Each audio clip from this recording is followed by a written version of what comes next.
Hola amigas y amigos, bienvenidos a Tus Derechos Humanos en 5 minutos. Las medidas que se están adoptando persiguen abatir la inflación e insisto, no hay causa más popular que esa. Para lograrlo hay que disminuir a cero el colosal déficit fiscal o a una cifra manejable, el déficit fiscal que dejaron Chávez y Maduro uno, pues este último no pudo o no supo corregirlo, como pareciera que ahora está intentando hacerlo. Eso implica bajar el ya menguado gasto público dolorosamente, pero no queda más remedio si no queremos que la situación siga agravándose año tras año. Pero digámoslo como es. Usted puede bajar el salario nominal, la cantidad de bolívares que recibe, y si baja la inflación, mejorar al mismo tiempo el salario real, la capacidad adquisitiva de esos bolívares que usted recibe. El año pasado, la inflación fue, según se señaló por todas las fuentes, más o menos aproximadamente de 250%, era la más alta del mundo. Y ya era, por cierto, menor que la del año antepasado. Este año se habla de que podría ser de 30%, gracias a medidas de ajuste macroeconómico, esas que algunos por simpleza llaman neoliberales, que son en definitiva necesarias, que son quizás liberales posiblemente, pero necesarias, incluso en un contexto de políticas sociales. Según parece, ya no somos el país con la inflación más alta del mundo. Por encima nuestro están Zimbabue y Argentina. Eso significaría que el salario real de los venezolanos se ha recuperado en un 192%. Así me lo explicó Ricardo Ríos, que es matemático, y voy a leer su mensaje. Un mismo producto pasa de 1.000 a 2.500 cuando hay 250% de inflación, mientras que pasaría de 1.000 a 1.300 cuando hay 30% de inflación.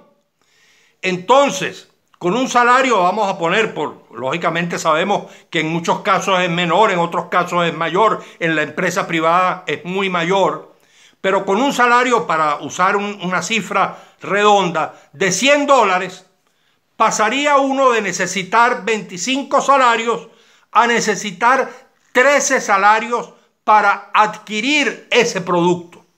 Es decir, un incremento de 192%, casi 200%.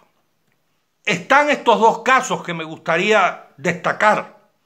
En 1959 Betancur bajó los salarios, comenzando por el suyo, luego del desastre económico que dejaron Pérez Jiménez y Larrazábal.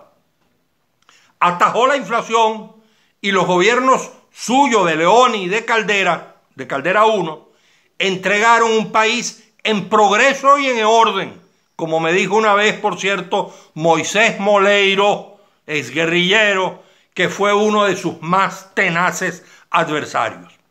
En 15 años, los venezolanos mejoraron sustancialmente su calidad de vida en todos los órdenes, sin desajustar la macroeconomía para no poner en riesgo esa mejor calidad de vida. Llegó Pérez I, parecidísimo a Chávez, pero claro, no tan catastrófico ni tan estrafalario. Estatizó, gastó y gastó, repartió y repartió, endeudó. Ni Luis Herrera ni Lucinchi supieron corregir los errores de CAP 1 y terminamos en el 27 de febrero. Segundo caso, Teodoro recibió en 1996 una crisis económica como ministro de Cordiplan y el salario real en $60. Aplicó medidas liberales parecidas a estas de Maduro y se las criticaron, que dice que había regalado las prestaciones, por ejemplo, cuando fue el mismo sistema de recálculo de prestaciones que mantuvo Chávez y que aún existe hoy. La inflación subió a 100% en 1996, considerábamos eso la cosa más espantosa del mundo en aquella época. Luego en 1997 la puso en 30 y pico y en 1998 le entregó a Chávez un salario real de $360, de 60 a 360 subió el salario real. El primer año, creo yo que en cierta forma por inercia, por esa inercia que venía de las medidas que había adoptado Teodoro, Chávez logró llevar el salario real a 400, pero empezó a bajar y en 2013, antes de morir, ya lo tenía en $160, es decir, la mitad del que le entregó Teodoro.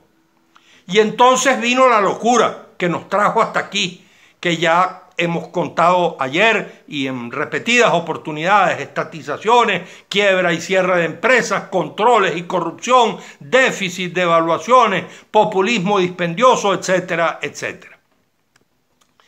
Este, como hemos dicho ya, es el desastre que recibió Maduro en 2013, una bomba de tiempo que no quiso o no supo desactivar en su primer gobierno.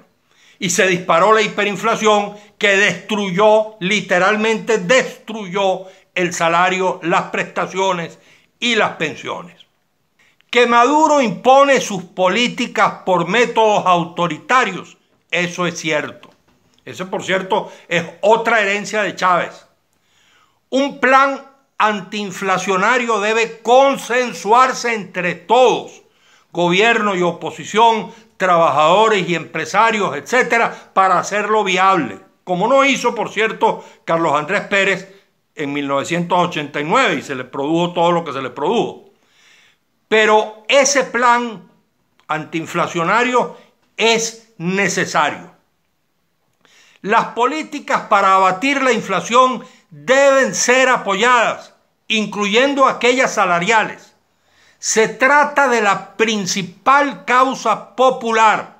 Es lo que conviene a los trabajadores, como dijimos. Si se cumple la expectativa que todos hasta en la oposición admiten y baja la inflación de 250 a 30% este año, el salario real del trabajador, que es el que cuenta, se habrá recuperado casi en 200%. Será un insuficiente, sin duda, dramáticamente insuficiente, y los sectores populares deben mantenerse en pie de lucha, en particular en cuanto a la discusión de contratos colectivos se refiere, pero será un inicio. Luego todo dependerá ya no solo de abatir la inflación, sino de lograr el desarrollo impetuoso de nuestras fuerzas productivas, de producir y producir, que también forma parte de la lucha antiinflacionaria, además, para lo que requerimos el concurso masivo del capital privado nacional e internacional. ¿Cuánto ayudaría a tales efectos, presidente Maduro, un gobierno de amplitud, de unidad nacional? Mire usted lo que está haciendo Petro, con mucha inteligencia y mucha sagacidad. Mañana, amigas y amigos, volveremos sobre el tema.